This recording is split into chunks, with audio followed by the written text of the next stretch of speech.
nous retrouvons de nouveau pour cette deuxième partie de l'histoire de Notre-Dame des Ardents. Et aujourd'hui, nous allons parcourir ensemble.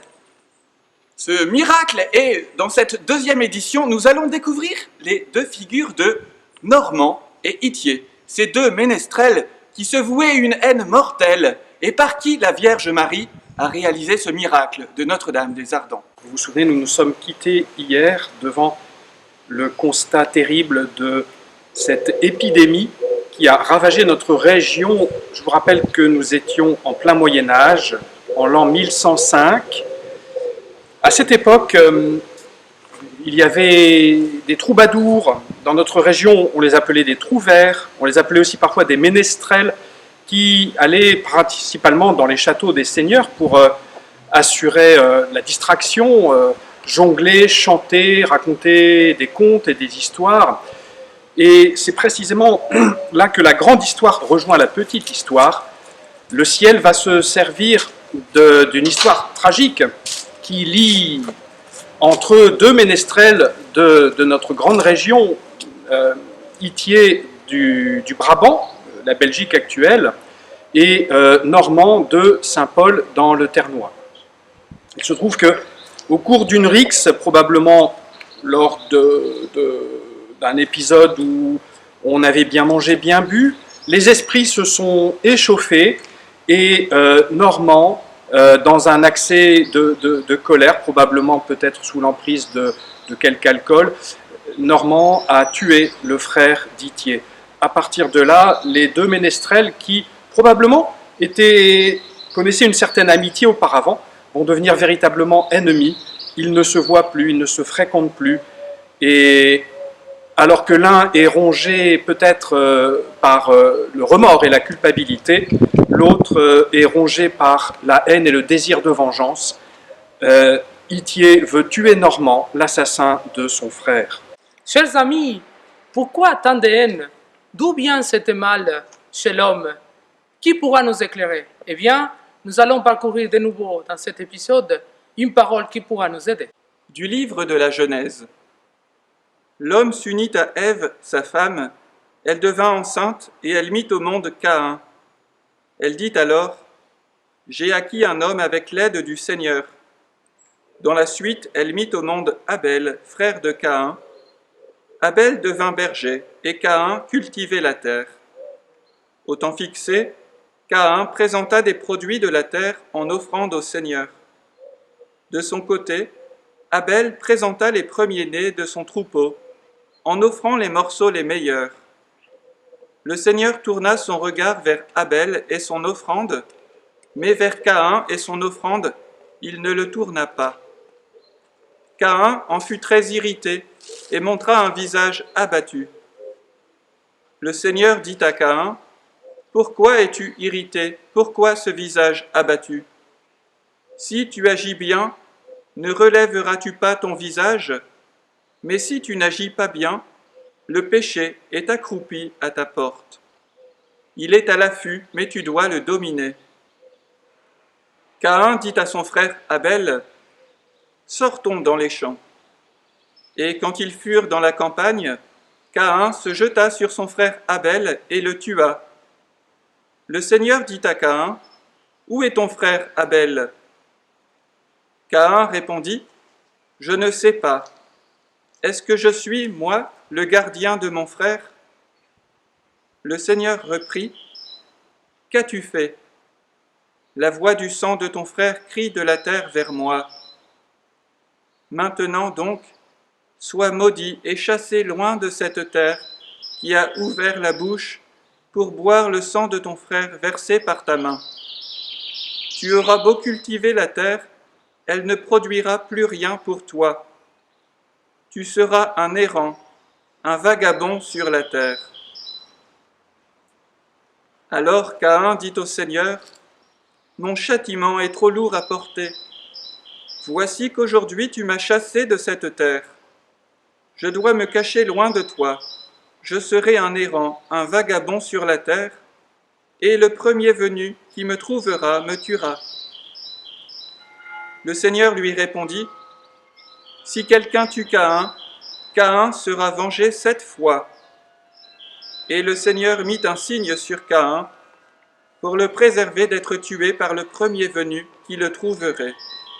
Hier, en évoquant l'épidémie, nous nous situions devant le mystère du mal physique qui frappe l'humanité. Aujourd'hui, nous sommes devant la réalité du mal moral. Le frère de Ithier n'est pas mort de maladie. Il a été assassiné, il a été frappé par un de ses semblables, un autre homme. Il a été frappé à mort par le compagnon de son frère, comme Abel a été frappé par son propre frère de sang, Caïn. Le meurtre d'Abel par Caïn nous est relaté, vous le savez, dans le livre de la Genèse, aussitôt après le récit du péché des origines. C'est dire que très vite, la violence s'empare du cœur de l'homme à partir du moment où le péché y a pris racine. Ce récit est très éclairant, celui de Caïn et d'Abel, parce qu'il nous montre comment le poison de la jalousie va petit à petit s'enraciner dans le cœur de Caïn. On ne devient pas meurtrier, vous le savez, comme cela du jour au lendemain. Caïn va être jaloux de son frère Abel. Pourquoi il va être jaloux d'Abel? Parce que, nous dit le récit biblique, l'offrande d'Abel est agréée par Dieu. Dieu n'a pas l'air d'agréer l'offrande de Caïn. Alors là, on pourrait se dire, mais pourquoi cela? Est-ce que Dieu fait des différences entre les hommes? Est-ce qu'il fait du favoritisme? Le texte biblique nous apporte la réponse. Abel offre au Seigneur les prémices de son troupeau, c'est-à-dire les premiers-nés, la meilleure part pour le Seigneur.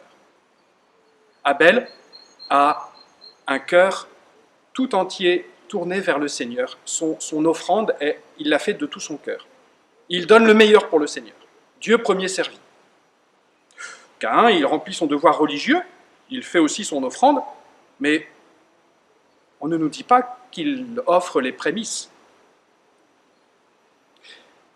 C'est pas que Dieu fasse du favoritisme, c'est nous, quand nous voulons nous protéger, nous réserver, nous replier sur nous-mêmes, qui, en fait, causons d'une certaine manière notre propre malheur. Et peut-être que cela explique aussi que la jalousie va pouvoir petit à petit s'emparer du cœur de Caïn. Son regard sur son frère devient un regard mauvais. Et cela va aboutir dans un engrenage assez rapide au meurtre, au fratricide. Mais le texte biblique est plein d'espérance.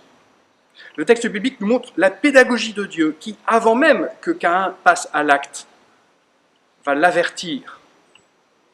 Toujours, le Seigneur nous avertit. Il nous dit, tu n'es pas condamné à pécher. Tu peux dominer cette bête qui est tapie en toi. Tu peux dominer tes pulsions. Tu peux être plus fort que l'animalité qui est en toi et qui cherche parfois à s'exprimer de manière sauvage et incontrôlée. Le Seigneur nous avertit. Et le Seigneur est encore à l'œuvre, même une fois que l'irréparable a été commis. Le Seigneur va limiter les conséquences du mal commis par Caïn. Le Seigneur va même écouter la demande de Caïn, la prière de Caïn, pour mettre une limite à son châtiment.